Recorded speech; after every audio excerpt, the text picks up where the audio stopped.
समोर बसलेल्या गावकऱ्यांना माझं वंदन आणि व्यासपीठावर बसलेल्या मान्यवरांना माझा नमस्कार.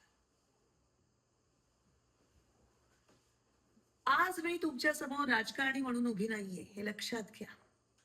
हे गाव माझं देखील आहे आणि या गावची माती जेवढी तुमची आहे तेवढी माझीही आहे. कसं आहे, राजकारण म्हटल्यानंतर लोकांच्या मनात संशय येणारच. आत्ताही काहींच्या डोळ्यात माझ्याबद्दल प्रश्न उभे दिसत आहेत मला.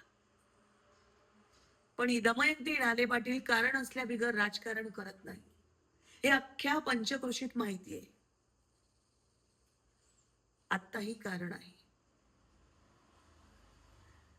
या गावची विकासाची जबाबदारी माझी आहे.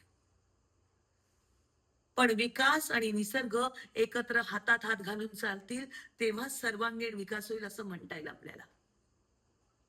त्यामुळेच या गावच्या शेतजमिनी आणि जंगलाचा भाग मी या प्रोजेक्टला न देण्याचा निर्णय घेतलेला आहे.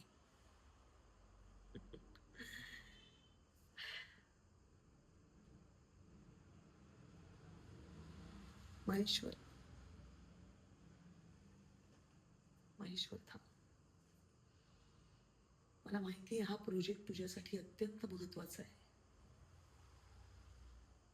पण मी तुझ्या एकट्याची आई नाही ना बाळा. गावातल्या शेतकऱ्यांचा माझ्यावर अत्यंत विश्वास आहे. बळीराजाचा कोप झाला तर देव मला माफ करेल का, सांग बरं. महेश्वर ऐक तू. महेश्वर ऐक.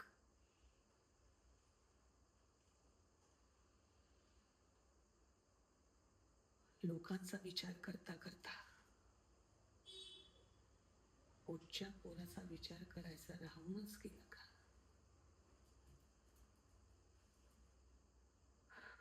देव मला माफ करेल, पण महेश्वर मला माफ करेल का?